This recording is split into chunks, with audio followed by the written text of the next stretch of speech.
Hey, it is great to be back with you. A brand new episode of the On Friar podcast. Been a little while after taking the holiday Thanksgiving week off. And Derek, you and I haven't, to steal an AJ Preller term, lined up on one of these. Feels like in a few weeks with holidays and days off and all that. So glad to be back with you. How do we find you on this Thursday afternoon? Wondering what the winter meetings are going to look like. Because well, you've come to the right place. yes, something tells me that it's going to get a little wacky. Mm-hmm. I'm here for wacky. Yeah, sometimes it's like kind of a whole lot of stuff gets talked about, but nothing gets done. And then you have the one from a couple years ago here in San Diego where everything gets done, usually at the last second. And then this year, I've got a feeling we're going to get some Juan Soto news. And then once that domino falls, you'll have like 2,000 signings and trades. So as soon as that happens, I think it'll all happen this week. It's going to be interesting because you know how Scott Boras loves the big stage. There's no bigger stage than this one. I think he's going to jump all over it. Yeah. Yeah. And yeah, you make a good point. I mean, the Soto stuff, it sounds like that's imminent. Even Blake Snell signing, like things are happening. And obviously we saw Snell go into March. Obviously we've seen guys go like into spring training in the past. And so promising sign that the wheels will be turning. We'll get a good winter meetings, and it's not going to be one of those winters where everything drags on and we're just waiting until February for kind of the big fish. So we will be hopeful of that. And there's plenty to discuss on the Soto front, some non-update Roki Sasaki updates, pretty not considerable, but like Higgy's gone. That's a bummer. What does that tell you? Yeah, that one sucks. Yeah, I'm going to miss Higgy. Yeah. I didn't like that at all. And I think, Derek, you've got some ideas as well. So lots to discuss as we look ahead to winter meetings and the possibilities there. Thanks to OGs, the sponsor of the On Friar podcast. Appreciate all they do for On Friar and the NBC7 sports team. If you want to watch a big game, let's see, you got NBA, NHL, college football Saturdays. We're going to have the college football playoff here before long. Bowl season. That's going to be a lot of fun. And of course, NFL on Sundays. OGs, with all their locations around San Diego County, great place to catch a game, get some great food, constantly updating their menu, and an awesome beer list. So shout out to OGs. Thanks for all they do for the On Fire podcast. Without further ado, the welcome.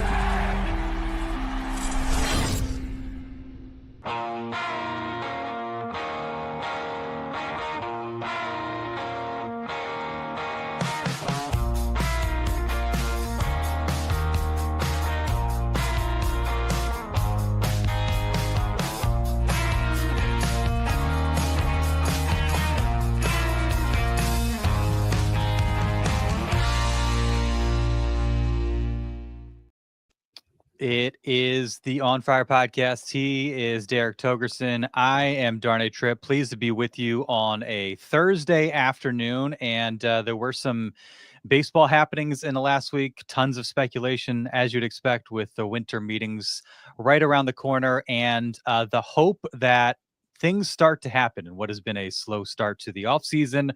Not a whole lot impacting the Padres, except for the news that we referenced off the top. Kyle Higashioka quickly, I think, became a fan favorite. What was in June? Just started hitting nukes left and right. And all of a sudden, you know, a really scary element he brought to the lineup and was just fantastic behind the plate. Had some big moments in the postseason as well, and just an all-around likable Southern California guy. And he is headed to Texas, Derek. So one of the firm notes that we have, so we'll touch on that and do a fair share of good old-fashioned speculation, because that's what the winter's all about.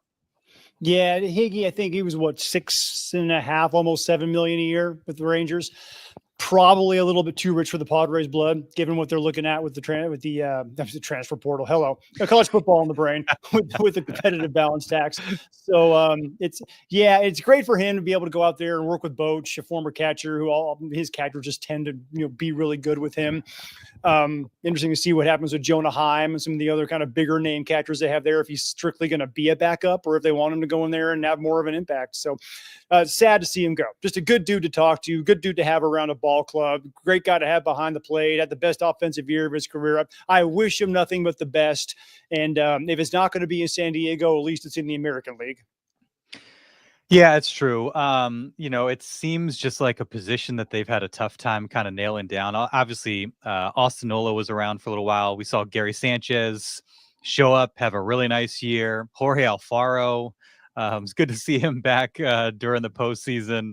The legend Jorge Alfaro. See all these like really likable, fun guys with big bats as well in a lineup that's kind of needed that, but just haven't been able to kind of like, keep that guy in place. Obviously, Luis Campusano's around, seems to have tweaked his stance a little bit, and hopefully that leads to a bounce back year for Luis. Ethan Salas coming down the pipe, but I was really, really hoping to keep Higgy around because he does so much for you, much better against the run game than we saw Nola and some of those guys.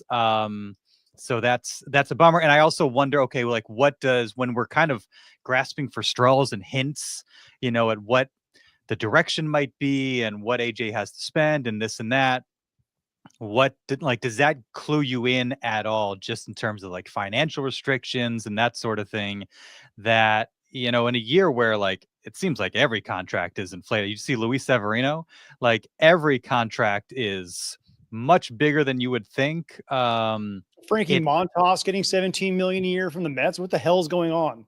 It makes me a little bit concerned about the Padres' ability to play ball. Is that fair, or am I overreacting? I think it's fair. It's now what the A's are doing, signing Severino. I have absolutely no idea. And here's the problem too: is pitching in Sacramento is gonna suck. It is. I grew up there, man. It is dry. It is miserable. There's no culture. There's just it's a minor league ballpark. Like it's going to stink pitching in that place. You're going to have to dramatically overpay to get anybody to go there. So hopefully it's like this is the Sacramento tax, where like they just went way overboard to get anybody to sign there. And it's not going to kind of set the market. I think Montas, even for 17 million a year with the Mets, was a little bit excessive for a guy with his injury history. But that's starting pitching, man. That's just, everybody needs it. Everybody wants to go with somebody who has had a track record at some point, hoping that they're going to give them that version of the guy, even if there's, overwhelming evidence of the contrary. Yeah. And I think, when Joe signed his contract, I think even that following winter, you thought, okay, this ended up being a pretty team-friendly deal.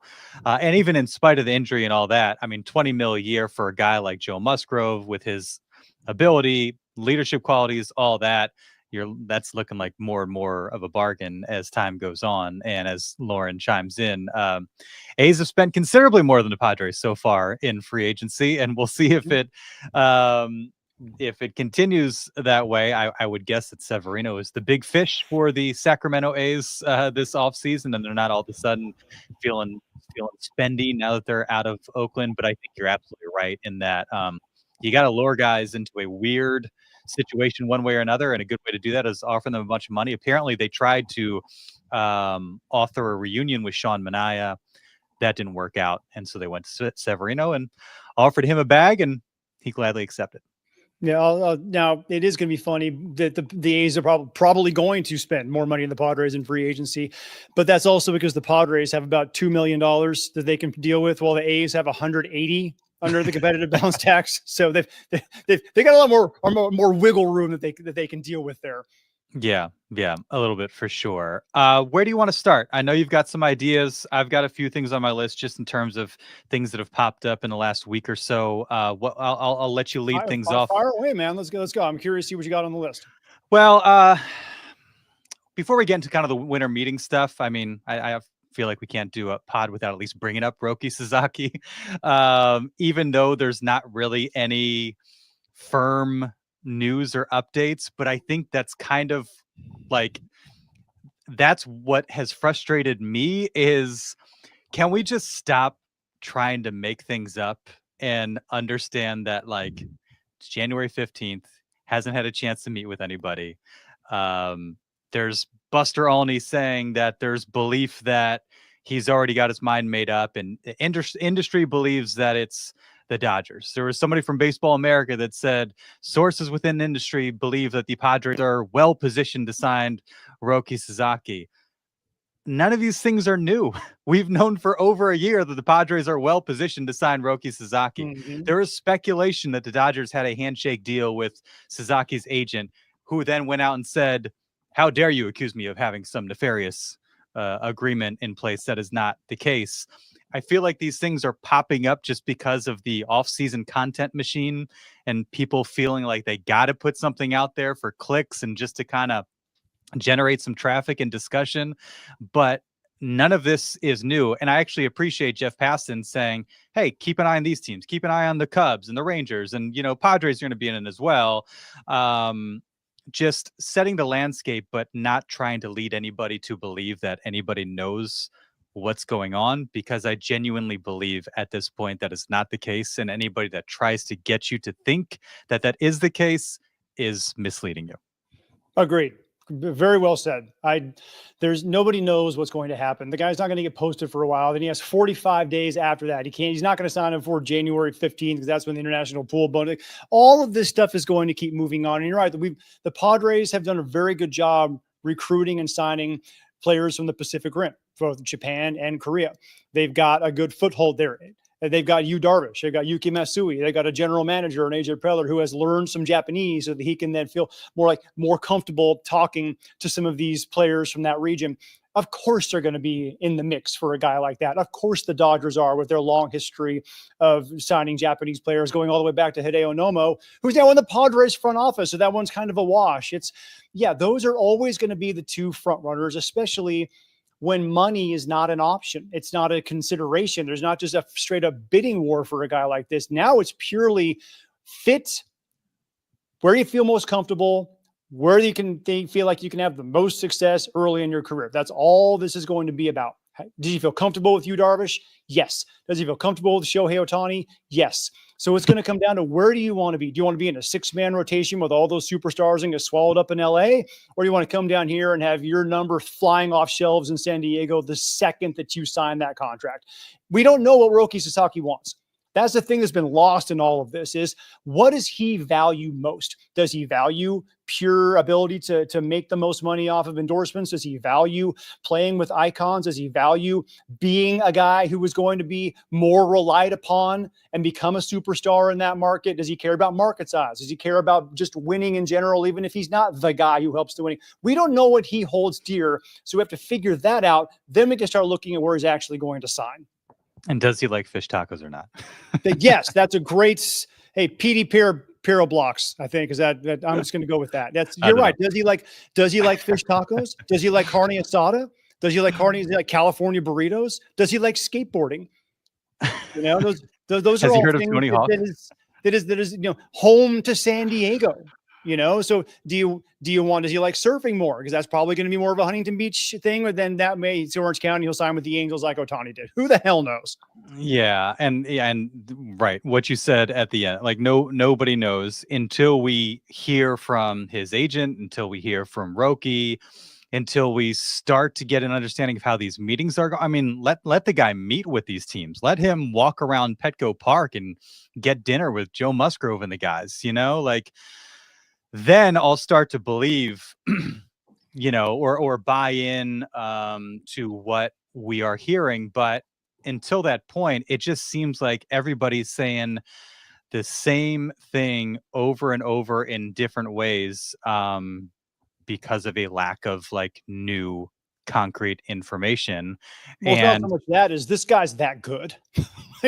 There is so much interest in this guy because I've watched a lot of him on tape. He's freaking good. Even Pedro Martinez, who is not prone to hyperbole usually, and knows a thing or two about pitching, says this kid reminds him of in his prime Jacob deGrom. That's the comp he went to. So that's the caliber of pitcher we're dealing with here. When you have a guy like that, who's kind of an unknown, but you're just dangling this massive talent bomb in front of us, people are going to want to know about this guy. Shout out to our guys, John and Jim, who are busy on the radio at the moment, chiming in saying, hey guys, love the show. Right back at you, John and Jim. We love you guys too.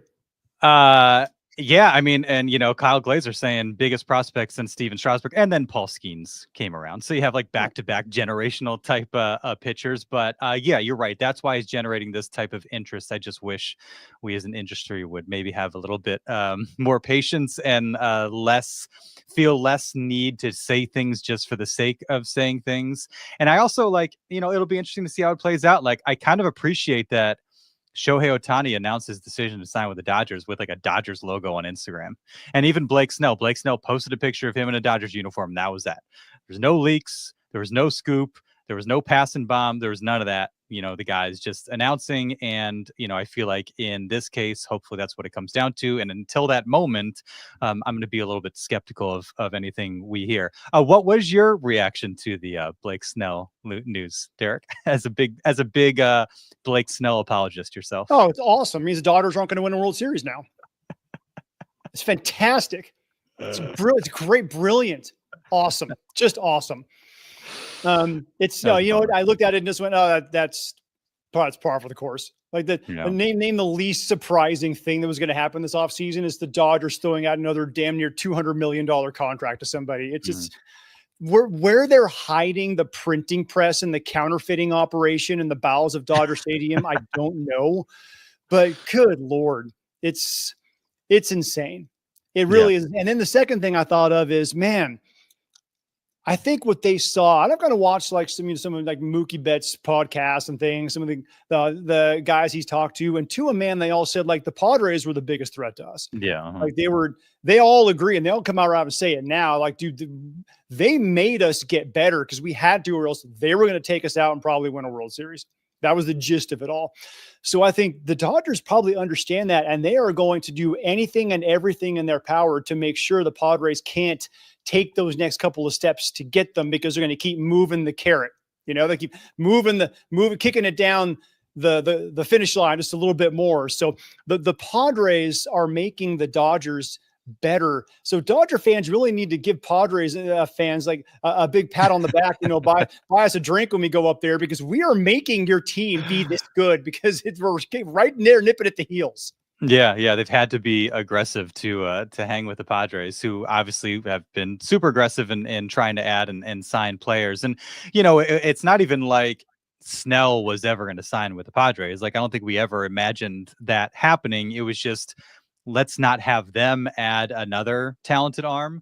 And then that's what makes the Sasaki situation different and unique and even more crucial. And I know you've spoken about that and written about it, because it is truly an us versus them thing. Like, the Padres probably not going after Corbin Burns, probably not going after Max Fried either, because of budgetary limitations that do not exist in Dodgerland. Roki Sasaki is coming here at the perfect time where you can get this guy for your international bonus pool, league minimum. Arbitration years will eventually come, and hopefully you sign him to a long-term deal. It's the perfect arrangement for a team that needs a cost-controlled, talented arm. And just the imagining him end up there to add to what they have is daunting and a scary thought. But just, again, makes it that much more crucial for AJ Preller to figure out any way to work this out. Like, they need this guy more than they've needed anyone ever in recent years. Like, who of the guys that they've brought in have you been like, they need? Like, Juan Soto's like, it would be awesome if they got Juan Soto, but there's a different level of like desperation and like have to have this guy with Roki Sasaki than I think we've seen with other free agents before. That's a very good point, because it is a way to get a generational talent. I mean, this guy's nickname in Japan is the monster of the Reiwa. The Reiwa is the latest generation in Japan. Very, very, very layman's terms. Every time a new emperor comes to power, they start a new era. Right. So this one, 2019, a new emperor came to power. So they've called this the Reiwa era. So his fellow players have dubbed him the monster of an entire era, meaning they think he is the most talented player who will be from Japan in this entire, ever long, the 22 decades, whatever it is, that this era lasts. That's how good this guy is. And you can get him for $800,000. against your luxury tax next year. Your international signing bonus, all that money goes everywhere. You know, you don't count against the salary cap. You don't count any that didn't count against your payroll, nothing. It is just, this is how much you can sign for all in the entire world, the Ethan Salases and Leo Dallas DeVrieses and Adrian Morejones. That's it. That goes there once. You don't have to worry about it ever again. So the Padres actually have $1 million more than they can offer than the Dodgers can with their international signing pool this year. So the Padres, the only time we'll ever see the Padres in a better financial situation to land somebody than the Dodgers. And you're right, they have to add talent to deal with that freaking juggernaut up Interstate 5. They have to add talent, and there has to be impact talent, but it has to be inexpensive talent. It has to be what Jackson Merrill gave you this year at $760,000. That's what it has to be until we can get some of these other things off the books. They're going to reset all this nonsense and see where Eric Kacin is going to let it go. That's why this guy is so important. And you're absolutely right. They've never needed anyone this much. Like this is the one, because this is the only way that they can bridge the talent gap without jeopardizing the financial structure. This is the only way to do it. Yeah. Yeah, it's well said. And one thing, and you probably already knew this, but one thing Kyle Glazer mentioned when he was on a few weeks back is you can add more pool money up to a certain percentage. I forget exactly what the percentage is. So that'll be another interesting thing, is if you see teams start to maneuver to add a little bit more to their pool. You can trade for international pool money now. Yeah, and that's a fairly recent thing. Yeah. So, I mean, something else to keep an eye on if there's moves flying around next week. And if you hear of a Cubs or a Rangers or a Padres or a Dodgers banking a little bit more international pool money, it's probably because of Roki Sasaki. Let's get to the winter meetings. AJ Preller shows up in Dallas, has a 6 a.m. run somewhere, pickup game done at like 7:30 at whatever hotel they're at by 8:30 or 9, and he's starting to have conversations. What is topic one? What should it be? What do you think it'll be for AJ Preller? Oh boy, what should it be? It should be finding out if you can steal Garrett Crochet from the White Sox, which is probably not going to happen. And hey, I'm sure that what will happen is the Padres will sign Roki Sasaki and the Dodgers will trade for Crochet, because screw everything. that's probably what's going to go down. So whatever. It should be talking to Jurickson Profar's agent. It should be getting on the horn with some teams to talk about some trades, because somebody's going to have to go, right? It's going to have to be a Cronenworth. It's going to have to be, God forbid, a Dylan Cease. It's going to have to be a Luis Arraez. I've heard his name pop up. Somebody's going to have to go just to get any kind of flexibility to make some moves here under the competitive balance tax. So he's going to be on the horn going, okay, how can we reshape the roster and fill some holes that we have? We need some rotation depth, need probably a corner outfielder, got to figure out who's playing shortstop. You got to figure out who's going to be the starting catcher. You got a lot of things that you can do. You have to figure out moving forward. Start seeing, where can I really go outside the box to maybe trade 1 assets to bring in 3 assets that I can then turn into 5 assets for the same amount of money. That's where he should be looking. Yeah, and I think Petey is thinking along those same lines. Any surprising trades that AJ will execute and which fan favor will go? And you mentioned Dylan Cease, and we've talked a lot about Cease, King, and you mentioned Arraez as well as these kind of obvious extension candidates because they're up after 2025. And it almost feels like you can't and Cody chiming in as well. Cease is their best trade piece, especially if they get Roki. I agree with that, actually. It sucks and it's weird to say, but yeah, it makes a lot of sense. It makes a lot of sense. And, you just can't end up in not to look too far ahead, but the fact of the matter is they let Blake Snell walk, got nothing for him. They let Josh Hader draft pick compensation. They let Josh Hader walk, got nothing for him. They got draft pick compensation. And you can't let that happen with this crop of guys. Now, hopefully you keep them around. You're not in the same position. You're, in playoff contention, and you don't have a repeat of 2023, although I always get nervous going into odd numbered years. But I almost feel like you have to have those conversations with with Arise, King, Cease, can we line up on something? If so, great, let's do it. You're not going to be able to line up with all those guys, I would think. So whoever you're unable to reach some sort of agreement with, okay, let's start looking at trade ideas and look for some young, major league, cheap, maybe high level in terms of, AAA, like close to the big league level prospects, that will be able to help us essentially immediately. Where can you get help for now, rather than this guy looks really good in single A, this guy looks good in double A, that's going to be another eventual trade piece. You're not in that position anymore. While the farm system needs to be restocked a little bit, you'll be able to do that through a draft and this and that. And you've got guys that are coming up. They're just at kind of lower levels than we're accustomed to seeing. I just think if it comes to that place where, look, we're not going to be able to sign. Dylan Cease is going to make $30+ million a year for however many years. We're not going to be able to equal that contract. Let's see if we can get pretty good compensation out of him. And some guys that will be able to help us immediately and fill some of these gaps, because now catcher, potentially corner, outfield, infield, there's some uncertainty there. These need to be addressed, and that's probably the best way to do it for a cap-strapped, what seems to be a cap-strapped club. Cap. Who is Dylan Cease's agent? I don't know that it's Scott Boras. Is this okay? All right. I figured whenever somebody asks that question, you just assume, okay, it's probably Scott Boras. It's Scott Boras. It's a Boras Corporation. So yes, so he is going to free agency. He will not be signing a long-term extension. Let me throw a few ideas at you here. Luis Ariz has already said he wants to be around here. Michael King and his wife have already said how much they absolutely love the community of San Diego. Yeah. Luis Ariz looking at about $14.5 million in arbitration. Michael King looking at about $8 or $9 million in arbitration. Okay. What if we can get those two guys for a couple extra years with some contract extensions? All right. What if you gave Luis Ariz, let's say, 4 years at $50 million?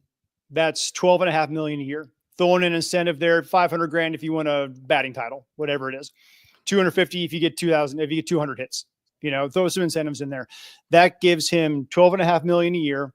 It saves the Padres $2 million this year against the competitive balance tax. And it gives Ariz a chance after his age 31 season to hit free agency again. So he's right in the middle of his prime.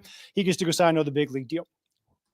King is interesting because this was the first year as a full-time starting pitcher after transitioning from the bullpen. And he was amazing, but it's still your proverbial very small sample size. So this is where the Padres are kind of in this limbo with Michael King. And then Michael is also in a little bit of limbo. You don't know if he's going to replicate that, right? So if you give him a longer-term deal now, maybe you're paying too soon, Jed Jerko. But if you wait another year and he hits free agency and he has another 180 inning sub-3 ERA masterful in the playoffs performance, he's $20 million a year is the starting point, and that's too rich for the Padres' blood. So if he's supposed to make $8 or $9 million in his last year of arbitration, what if you gave him 3 years at 33, have an opt-out after year 2, where now you're giving him a little $3 million more than he was going to get. You're still saving, basically $1 million over where you would have for both of those guys, but you get them for multiple seasons, right? How does that sound to you? We throw some extensions at these guys that give them a little bit more longer-term security, gives everyone a chance to see where are we going to be landing here with how good they actually are, and actually saving a little bit of money. Plus then 2026, when Musgrove comes back, you're looking pretty damn stacked. There's a lot there. I think starting with Arise and, some good comments in the chat again from Cody. They can't sign both Cease and King, trade Cease. That seems to be kind of the common. I have an idea for trading Cease too. I'll get to that. In a minute. We'll I already have a whole deal. I have a whole plan. I'm excited about that. Would hate to lose Arise, although not a numbers darling. He's 100% Padres Petco baseball. He's just he's a good fit. Gets along really well. Great clubhouse guy. Super competitive. Yeah. Plus, remember, he won a batting title this year with one hand. He had a torn ligament in his thumb for 4 months and still won a batting title. I have a tough time believing you're going to be able to get him on a discount. Like I could, if he is due, 14, 15, whatever, if you can do 4 years around that averages about 18 per, like then I feel 18 is like too much. 18 is way too much because remember he's, again, as I said, not a numbers guy. This is an OPS obsessed, power obsessed sport. He's got 1 year in his career over 800 OPS. Now that was 2023, and he probably is going to get back to closer to that number, but his OPS dropped 124 points between 23 and 24. Now, again, he was swinging basically one-handed, but he's never going to be a guy who was going to go out there and demand that, 18, $19 million a year, just because he's such an anomaly in Major League Baseball. A team's going to have to really value what he brings. And that's the Padres, because they don't need him to hit for power. They've got Fernando Tatis Jr., Manny Machado, Xander Bogaerts, Jackson Merrill. They've got guys to hit for power. They need him to cause havoc at the top of a lineup and just get on base and annoy pitchers. He fits perfectly here. So he shouldn't ask for too much, and the Padres shouldn't give him too much, because he's simply not worth that kind of. I mean, Teoscar Hernandez last year was at 23. I think he's probably a little more than $5 million a year more than Luis Arraez is going to be worth. I just wonder if 18 million isn't what it used to be either. I mean, part of it is just the way contract numbers are going. I mean, you're right. If you can get it closer to like 15 or something, but if he's due in arbitration around 14, if he has a bounce back season where he looks, look, he was an all-star, batting title and all that, but a bit more like the 2022, 2023 Luis Arraez, I think he's going to fetch a decent, I just don't know if you could get him for 12, 13 for 4 years. I would love to be wrong about that. The King thing is really interesting. Mm-hmm. If Michael King were smart, maybe he wants to hire Scott Boras as his agent, because I think he's maybe a little overlooked because of what you just explained, like the fact that he just did have his first year as a starter. But like last 2 years, like what pitcher has performed better, just period? There's not many that have been better than him, period, in all of Major League Baseball. He's probably a top 15, top 20 starting pitcher since he became a full-time starter the second half of the year with the Yankees. He's been that guy. And so he doesn't have kind of the name recognition of a Dylan Cease. He hasn't been like in the Cy Young conversation like Dylan Cease. But I think this year people are starting to realize just the type of talent that he is. And another year of doing that kind of potentially launches him into a different stratosphere. He's got to be sitting back and thinking, Luis Severino just got that? Like, I feel like I'm probably better than Luis Severino. Like if he's getting, 23 or whatever it is per year, like I should be knocking on the door of 30 million if I perform the way that I did again in 2025. Yeah, but that's a sack or tomato. You can't not the same thing. It's potentially. My point being, he has a chance to make people realize just how good he is, which then is going to inflate his costs in some way, shape, or form. Like obviously if the Padres do a long-term deal a year ago, right after the trade, that ends up working out beautifully for the Padres. They didn't do that. I don't think anybody expected them to do that. But now I'd love to be a fly on the wall, and for those for those conversations where, maybe you're approaching him from Preller's standpoint with some security. You had a great year. You're starting to come into your own. We want to recognize that. Whereas King's on the other side of the table, like, it's the tip of the iceberg. Like, I'm just getting started, and I don't want to sell myself short on a team-friendly deal when I feel like I could make tens of millions more if I go to market. So that's my concern with Michael King. Exactly. That's the kind of the point I'm getting at, is he betting on himself. Is he willing to bet on himself? And are the Padres willing to let him do that? And, we've discussed this as well. Like, part of me feels like if you're going to prioritize these guys, like it makes sense to prioritize a Michael King because he was part of the Juan Soto trade. And his numbers are better than Cease. Well, that aside, I mean, that is like, he was phenomenal. But even that aside, like when you had to pull off that trade for Juan Soto and you have a chance, there's a chance that the fan base is always going to be thinking, oh, look what that guy's doing over there. And granted, you're probably never going to be able to, afford him. It just helps from a narrative standpoint to say, okay, but we got this guy, Michael King, and he's with us for 10 years pitching at a Cy Young All-Star level. Yeah, he's entering his age 30 season next year. So that's the other thing you got to consider. Like I said, is some of these guys, does Michael King wants to sign one more contract, or does he want to sign a 2 or 3 year deal, hit the age of 31, 32, still right in his prime, and then bam, he cashes in for a massive 5-year contract? We don't know what Michael King wants to do. That's the thing. Some guys value long-term security. Some guys value cashing in as quickly as possible. Some guys value average annual value. Some guys average complete, total amount of contract. Some guys will have deferred money. Other guys will not have deferred money. Everyone is wired differently, which it's so hard to speculate what these folks want. Talking to Michael, he strikes me as the kind of guy, he's such a stand-up dude. And he's not a greedy person by any stretch of the imagination. I think he's a guy who loves being here and he'll look at what he thinks is fair and won't ask for anything beyond that. So I think that it's a good sign that he might be able to stick around here for the long term. The other thing too is, in figuring out how to structure these deals, what's available to them financially. Eric Hosmer's off the books after 2025, if I'm not 17 mistaken. million after this year, right? Joe Musgrove signed a 5-year deal. He's 2 years through that 5-year deal. 2027 is the last year. So that's 20 million. Now, obviously, we would all love to have Joe Musgrove around beyond that. But there could potentially be a little bit more to play with after that. Obviously, Cease making what he makes, Arise making what he makes. If you part with 1 or 2 of those guys, you potentially free up some money there. Robert Suarez is a free agent after 2027. Now, granted, they're going to have to fill these voids, and you need money to pay guys to be in your rotation or be your closer, whether it's Suarez, whether it's Musgrove.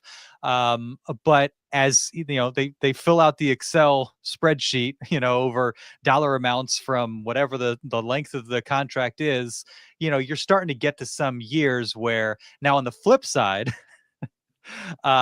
this doesn't impact things from the AAV and the competitive balance standpoint, but Manny Machado goes from 25 to 39, from 26 to 27.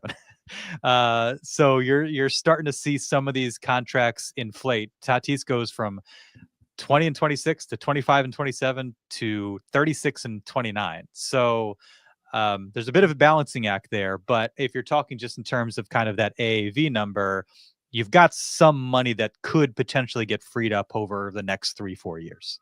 And Darvish's contract ends after the 28 season as well. Yeah, there you go. And that's another 18 average against the luxury tax, but he's 21 this year, then 16, 15, 15. So, but which again, it's 18 million per year against the CBT. So there are things coming off. There are ways you can go. There are things you can do to massage this kind of stuff, which is always nice. But the bottom line is they're going to have to find some younger stars, because, by the way, after this next year, Jackson Merrill starts hitting arbitration, and you can't let that dude start walking away. He's already, if he has one more year like this, he's a 9-figure player like that. Yeah. What was your Cease idea? Okay, so the Red Sox are going hardcore after Juan Soto, right? Uh-huh. Even if they don't sign him, they are very likely going to go after Willy Adames, Teoscar Hernandez, Alex Bregman, something along those lines. They keep talking about moving Rafael Devers across the diamond to first base.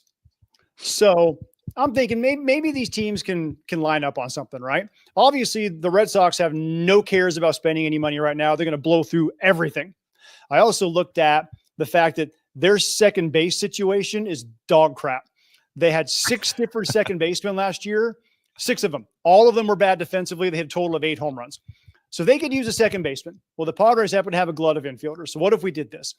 What if you send Dylan Cease and Jake Cronenworth to Boston in exchange? Sorry, Lauren, it's not Xander, it's Cron. Yeah, no, it's. I see what you're saying. I get it. I would love it, but no. How about Wilyer Abreu, Tristan Casas, and Marcelo Mayer? Yeah, the right? San Diego guy. San Diego guy, exactly. And this is why I say that. You're still going to have somebody to play shortstop. Mayer is our number 2 prospect. He got to AAA last year. He did have some injury issues. He was a number 4 overall pick in the draft in 2021. I was at his draft party. He's a great kid, great family, Eastlake High School, San Diego show product. He's got all the skill in the world, right? 21 years old. He might be ready to make that jump now. Even if he doesn't, you got Bogarts to play short for a little while, and then Mayer can come up and do that thing. He's a fantastic kid. Back in 21, people had him probably as a number 1 overall draftable prospect in the entire class, and he hasn't slowed down at all. This Casas kid, he's 24. He was on that Olympic team. This dude has raw power for days, makes huge contact. There's a strikeout in there. He had a little bit of injury problem last year, but if they put Devers over at first base, he really can't play any other position. He's 6'5" and 240. So he's a first base guy. So you can bring him over here, and that gives Arise a chance to either just DH or maybe play some second base. And then this Abreu kid, he won a Gold Glove as a rookie last year and was better with the bat than anybody thought he would be, playing left field. So if he can't bring back Jurickson Profar, well, there's a pretty good low cost for next couple of years guy making the league minimum who can give you great defense and step in with a left-handed bat. To, he had 7-something OPS last year as a rookie. I like that kid a lot. That also frees you up about $25 million under the CBT, which you can then use to go out and sign a couple guys like a Walker Buehler on a prove it deal or a Shane Bieber on a coming off a Tommy John deal. So you can bring in a lot of young talent by making that move. Now, granted, I don't like the idea of dealing Dylan Cease at all, but someone's going to have to give here. And that I keep pushing into that realm of, when you look at all the possibilities, this is really the almost the only place you can go to get any kind of decent return here. Very interesting. I do wonder if the Red Sox would be willing to part with what was, in essence, their top 2 prospects as of a year or 2 ago, for a potential 1-year guy. And now Jake Cronenworth, useful player, but bad contract that you're going to be as we talked about, as a second baseman, it's a fine contract. As a first baseman, it's a terrible contract. Yeah. I don't know. I feel like the asking price might be too much for the Red Sox, who are very much in the mood to spend a bunch of money and have all these guys blocked. And by the way, they need starting pitching in a bad way, way. And if anybody can then extend Cease, they would be the team to do it. Matt thinks that the Padres have to pay down some of Jake's salary in order to make it happen. It's possible. Kind of do the thing that the Marlins did with Arise this year. You're going to give them 8 of the 11, I guess. Pay half of it or whatever. Yeah, pay half, something along those lines. I can see that happening. Yeah. No, I mean, your point is a good one in that if they're going to be so aggressive that they're going to bring in players that blocks the opportunity for some of the young guys, then it might make sense for them. I think even getting 2 of the now, I feel like you have to get some sort of pitching in return. Now, well, not if you're going to go out and sign Buehler and Bieber. And Sasaki. I mean, obviously, this is all based on them signing Sasaki, obviously. I was like, Buehler and Bieber too, huh? Yeah. Or you can take some of these guys that you just flipped and send them off for Crochet.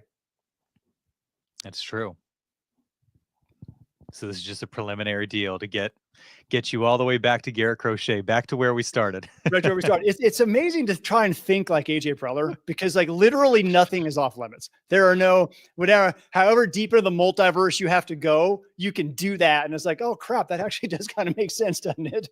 Well, I mean, poor Drew Thorpe was getting used to life in the Peoria Sports Complex, and next thing you know, he's a White Sox. So he's losing 121 games. It's not unprecedented, and we know this is how AJ Preller's mind works. But yeah, I think if you can figure out some way to include a Jake Cronenworth, again, it's not getting Xander Bogaerts off the books, but it's one area you could get a little bit less expensive and potentially have the same level of productivity, at least from an offensive standpoint. Obviously, Jake does a lot for you defensively, but he took another step down at the plate. And I think in 2024, if I'm not mistaken, and I feel like that was like we didn't discuss that at all just because the team was so much better. And, you know, Manny got it together. Fernando was playing well. I mean, even Xander Bogaerts. Actually, maybe I'm thinking of Xander instead of Jake. I know Xander's numbers dipped even more so than they did in 2023, because at least in 2023 you had a good month of April and a good month of September. But I feel like there was a little bit less angst around those guys this year just because the team was better and everybody was contributing in their own way, that it kind of took some of the heat off them. Whereas if the Padres are having another 82 type win season and Jake has a 680 OPS and Xander has a 702 OPS, there's going to be lots of belly aching about those two. Well, Jake also got off to a really good start, and that kind of got everybody off his back, and he kind of regressed to his mean by the end of the season. But he was good for the first couple of months. So that kind of everyone go, oh, remember he made the swing adjustment, he got his elbow back up, So he was swinging the bat a lot better early in the year. And I'd be, oh, this is cool, we can take that. And he tailed off a little bit, but by that point, Jackson Merrill was a thing, and we didn't really think about or have to worry about it at all. I misspoke. Jake went from 229 last year to 241, 689 OPS in 2023 to 714. His OPS plus 99. So, you're sitting there looking at it, league kind average. Of a league average type and of the Red player. Sox would take league average to second base right now because they were like bottom of the barrel. And Xander went from it's crazy that as rough as 2023 was, a 117 OPS plus a 790 OPS. Again, that's not what you gave him all that money for. But this year, 688 OPS, a 92 OPS plus, because he just never got it sorted out like he did to, that sandwich season that he had in 2023. Really good in the beginning, really good in the end. Bad in the middle. And now it's hard to really be super optimistic about what he's going to give to you. Hope that he can prove you wrong. And you're just going to be paying off that contract for a long, long time. Can you restructure it in some way? Can we dip into, this is the question, is AJ Preller, has he done adequate research on deferred contracts? Are we going to see one of those? Is he going to play the deferred contract game? Because can you restructure a Xander Bogaerts and extend that money and put a dent in the AAV? Can you, if you're going after one of these starting pitchers or whoever, a Christian Walker, I don't know, say, all right, we're gonna stretch this money like the Dodgers did even with the Tommy Edman, because everybody's playing that game. It seems to benefit these other teams. If there's a way to do that and it helps you land one of these guys that's going to fill a significant role, then it's probably something that we should do. Did you see the Dodgers number is going to have more than $1 billion in deferred payments through 2046, which means they will still be paying guys on today's roster when in 2046, they'll probably have a guy on that roster who hasn't been born yet. Yeah. Like, that's stupid. But they can do it. Seven guys, more than $1 billion of deferred payments. So obviously, a 680 of that is Ohtani, who's worth every penny. Mm-hmm. But then you got Snell and Edman and Mookie's getting some deferred money, and Freeman's getting some deferred money. Like all these, they started doing this several years ago with Mookie Betts, and then nobody really kind of thought about it or looked at it. It was, I know, whatever. It's just Mookie's got all this money, and it's awesome. He's a fantastic player, and I love the man, and I hate that he's a Dodger. But they can do that because they also offset that by what we saw with Blake Snell with a $50+ million signing bonus. So you get all this money up front, which kind of at today's value, which kind of eases the sting of then losing that money because of inflation, yada, yada, yada, that you get in 2045, whatever, however much is paid on July 1st of 2045 is $5 million, whatever it is not worth the same it is now, but you get $52 million in the bank right now. So the Padres can't do that. In fact, probably maybe only the Mets and Steve Cohen could do that, where they can just hand somebody $52 million and then pay him for the next 22 years. Very few teams have that kind of financial clout that the Dodgers or the Mets or even the Yankees have.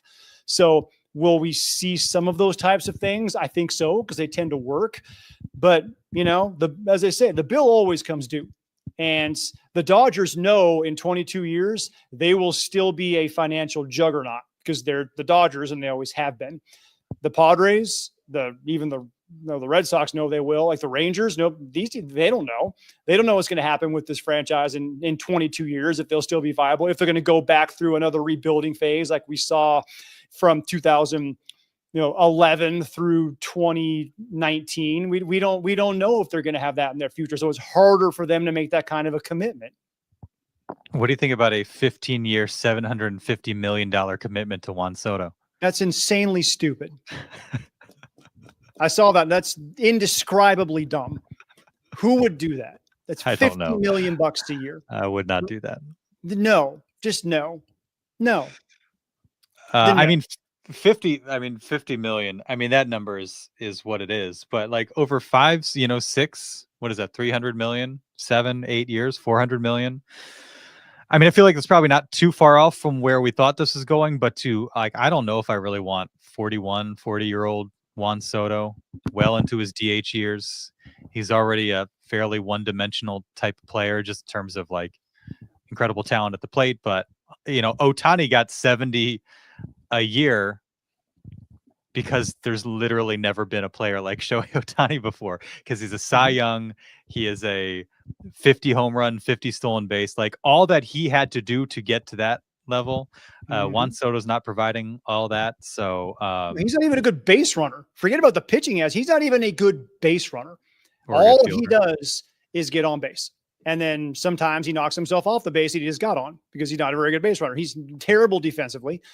He is one of the best hitters of this generation. There's no question. But you can't tell me he's worth twice of what Aaron Judge is. Aaron Judge is an above average outfielder, and Aaron Judge is the captain, and Aaron Judge is one of the greatest offensive forces that the game has ever seen.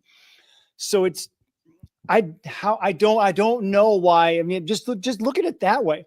How can you, with a clear conscience, say that Juan Soto is worth 2 Aaron Judges?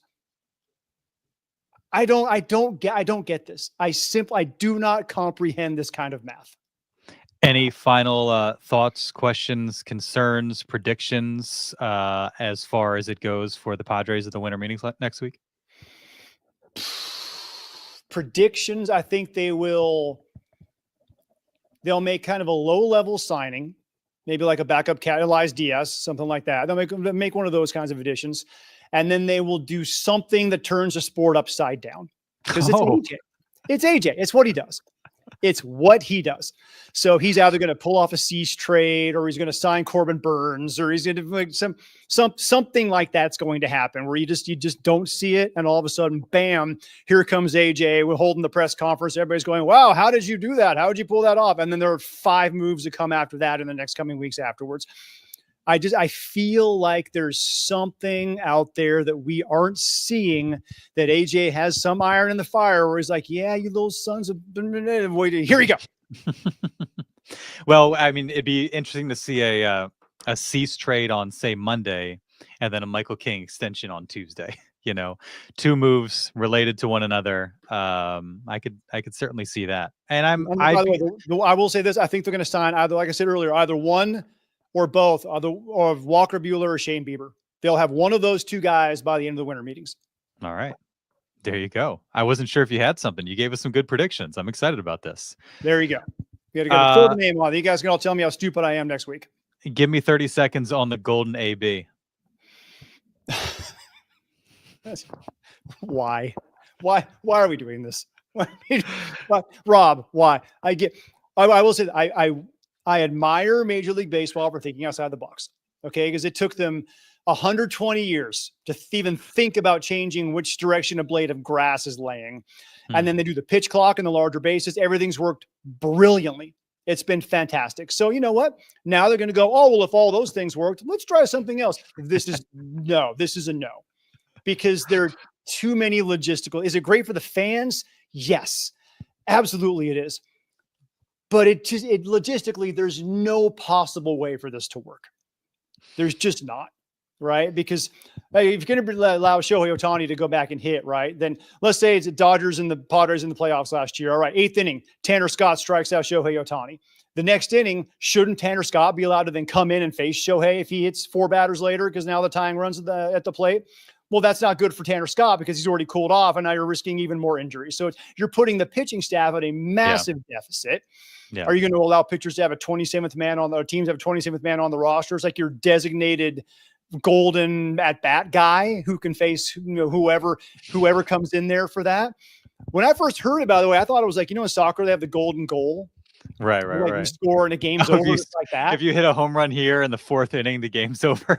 Yeah, do something. Or I was thinking, okay, this is where my mind started to go really crazy, right? Like, all right, it's the golden at bat. This is the last hitter of the game, no matter what happens, right? Like this is it. You're going to bank on everything winning right here.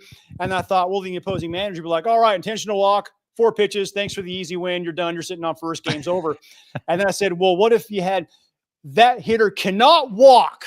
This at bat can never end in a walk if he's hit. I like that. I do like that. There and be injured and continue to hit. So you can just pelt this guy 4 times in a row, soften him up, and then try to strike him out with a slider. So the game, it cannot end on a walk or a hit batter because this is it.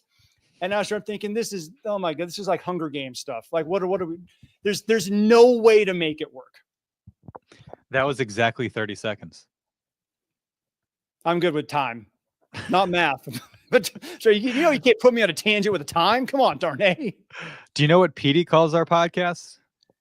He calls it the Padres on Friars, the Gentleman's Padres podcast. Dang, this guy's smart. Petey, you the man. Maybe we'll have some bonus emergency surprise episodes. I hope so. I hope we have a lot to talk about before Thursday. At the very least, we'll see you Thursday, but hopefully we've got some stuff to discuss between now and then. Thanks for being with us, and we will catch you next time.